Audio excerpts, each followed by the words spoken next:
JBN, we keep you informed. I am Michelle Jones, and in the news, Police High Command condemns killing of policeman. The Police High Command is condemning the brutal murder of a police constable on Ricketts Avenue, Kingston 13 on Saturday, October 15. 4 other people were shot and injured, including a 10-year-old. The policeman has been identified as 22-year-old Constable Brian Martin, who is from Ricketts Avenue and assigned to the Halfway Tree Police Station.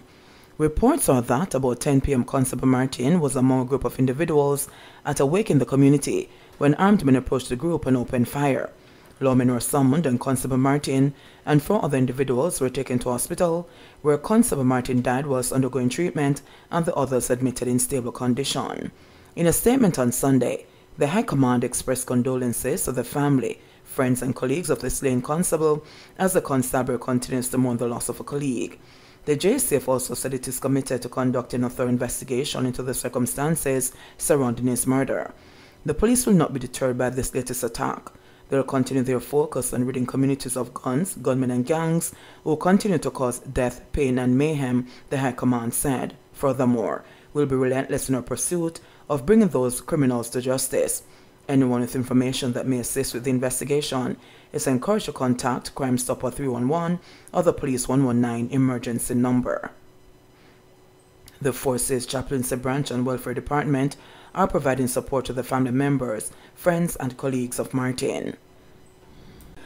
Mother of Jamaican woman killed in Bahamas believes death linked to gang feud.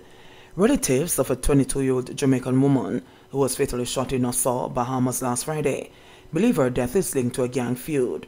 The victim, 22-year-old Tadasha Morgan Sayers, died after being shot at her home in Redland Acres in Nassau. Her mother, Natana Green, was at home when the shooting occurred. Miss Green noted that her daughter was the latest casualty of a gang feud involving men from a nearby community. Speaking in a telephone interview today, she said, "It's a gang-related incident. She was just innocently sitting on her mother's couch on her tablet. She was no part of no gang." Green says the Bahamas police have been offering much-needed support. They have been very, very supportive. They have been here and they are aggressively honest to bring who is responsible to justice. Man accused of sexual assault of schoolgirl in Westmoreland held by the police. Swift action by the Westmoreland police has led to the capture of a man who was featured on social media for the alleged abduction, rape and buggering of a schoolgirl in Savlamar, Westmoreland on October 11. He was said to have been driving a black sports utility vehicle at the time of the alleged incident. Head of the Westmoreland Police Division, Senior Superintendent Wayne Josephs, confirmed the incident. Swift follow-up action led to CIB detectives arresting him on Saturday at his home in Non-Peril Road in Negril, SSP Josephs revealed.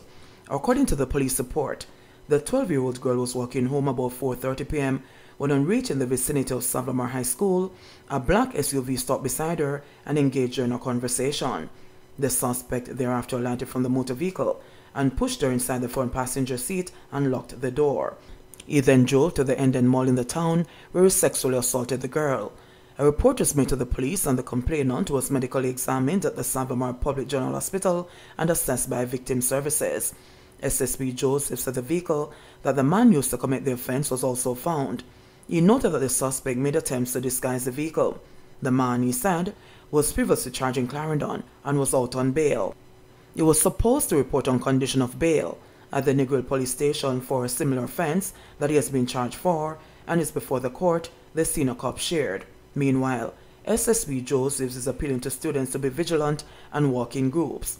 If they can walk in groups, and don't allow any strangers to engage them in conversations, he said. He is also encouraging adults to look out for the children, as it takes a village to raise a child. SSP Josephs is lauding the Westmoreland police for their swift action in apprehending the man. "I commend them for their swift action in taking this dangerous culprit off the streets, so that at least we are sure that he cannot commit another offense," as seemingly pleased SSP Josephs said. Appliance store in St. Elizabeth robbed. An appliance store in Santa Cruz, St. Elizabeth was the scene of an armed robbery Friday afternoon. According to police reports, shortly before closing time Friday, 2 men posing as customers entered Dolphin Appliance Store at Phillips Plaza in Santa Cruz. It's reported that both men pulled guns and ordered store employees to lie on the floor. The men then demanded cash from the operator. The store owner handed over cash estimated at $600,000 and also jewelry. valued at $500,000. The two robbers then fled on foot. Investigators said at the time of the robbery, one suspect was dressed in a light blue shirt, blue jeans, and a cap. He is of fair complexion, slim build, and about 6 feet.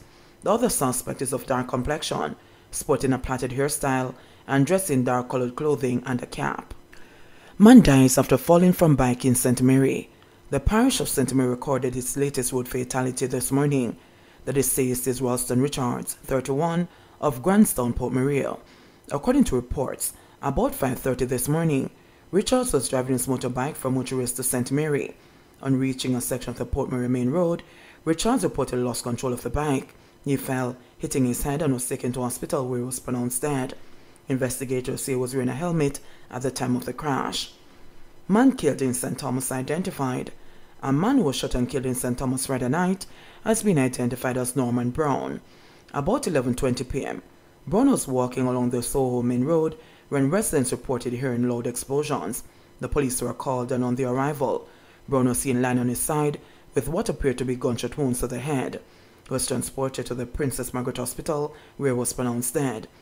The scene was processed, and 6 spent casings and 1 damaged bullet was recovered. Building contractor shot dead in Greater Portmore. A St. Catherine building contractor was shot dead by an unknown assailant in 5 East, Greater Portmore, St. Catherine on Saturday, October 15. He has been identified as 54-year-old Garfield Jones, who was the building contractor of Cumberland Meadows, Portmore, St. Catherine. Reports from the Portmore police saw that about 2:30 p.m., Jones was driving his Nissan 80 wagon motor car with a passenger on board when they were pounced upon by a lone gunman traveling on foot who opened fire, hitting Jones. The police were alerted, and the injured man was taken to hospital where he was pronounced dead.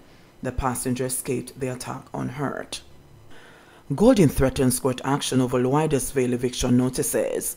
Opposition leader Mark Golding has threatened to take the government to court if it does not rescind the eviction notices served on several occupants of state land at Pleasant Hill and Providence districts in Loydesville, St. Catherine. If it turns out that the government is adamant that they are really going to proceed with this, then we'll have to go to court to protect the people. We'll have to take the matter to court. There are many doctrines in law that would protect them. There's a constitution itself which guarantees certain rights, and there's also the common law, Golding told the residents Friday afternoon during a tour of their community. The National Land Agency, NLA, issued the notices on October 6, ordering residents to leave the land by December 6 or face forceful eviction. Only some of the more than 100 occupants were served. According to Golding, the notices must have come as a dreadful and horrible shock to the residents, who are already in the process of regularizing the sections of the land they occupy. The NLA had promised to send surveyors into the area as part of the regularization process, the residents claimed. Golding, who is also People's National Party president, questioned the motive of the notices, adding that he'll seek the intervention of Prime Minister Andrew Holness if necessary. It is so unbelievable. You have to almost wonder if it is a mistake. But how can it be a mistake to serve 65 notices on families, telling them to vacate, he said. So we'll have to pursue this. We intend to pursue this further. We want to find out from the authorities exactly what was in their minds when they did this, Golding added. Some of the families that have received the ultimatum to leave the land have lived there for more than 100 years. However, many of them recently moved onto the property which they bought from civilians in an apparent land scam. A number of the residents on Friday openly declared that they'd be willing to pay the government for the property that they now use. We'll be pushing hard to ensure that you're protected and that your tenure on the land is assured, regularized, and you get the opportunity to acquire title, Golding promised the residents. In fairness, you may have to end up paying for the land, but it must be reasonably priced based on what the land was worth before you made the investment. They can't be charging you for investment that you have made. Golding, in the meantime, told the residents that he does not support people breaking the law and confiscating property belonging to other individuals. He also underscored the importance of reserving land for agricultural purposes, but argued that a balance should be pursued. We do not support the idea that people should violate the law with impunity. Sometimes people occupy lands that are needed for other things, and they haven't yet acquired adverse possessory rights. And in that instance, if the government is the owner of the land, we expect a reasonable government to make alternative arrangements to protect the people so that they can live, added Golding. Just 2 weeks ago, he had promised to seek legal redress of people whose illegally built structures were demolished on government land adjacent to Clifton. Prime Minister Holness, in Parliament last Tuesday, noted that the matter of Loida's Vale is not linked to that in the Clifton community. He also indicated that he was not involved personally in the issuance of notices to residents at Loida's Vale. HMC struggles to collect over $6 million in overdue rent. Mayor of Lucy Sheridan Samuels is fuming over what he claims is a total disregard being shown by tenants to pay over outstanding rental payments to the Hanover Municipal Corporation. According to Samuels, the outstanding amount owed to the corporation is now over $6 million. He said the HMC will be initiating legal action against those tenants who owe in excess of 3 months' rent.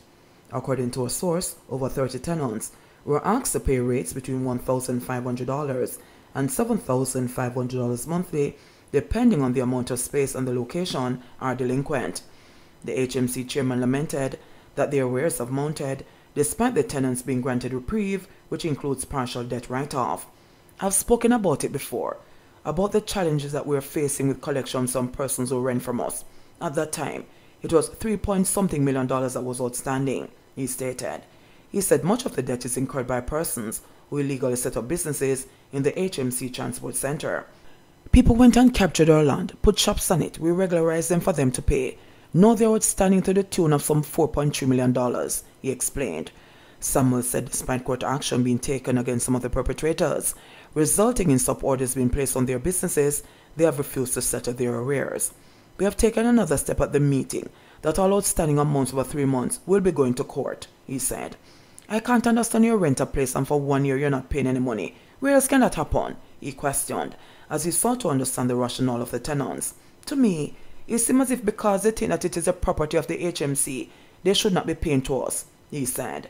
The HMC chairman said the income from rental is a major revenue earner for the municipal body, but with the HMC attracting interest on what Samuels described as multinational corporations wanting to rent commercial space in the town, the municipality will be moving decisively to recover possession from the delinquent tenants. JBN, we keep you informed. Please remember to subscribe, like, share, leave us a comment, and click the notification bell to receive our daily news items.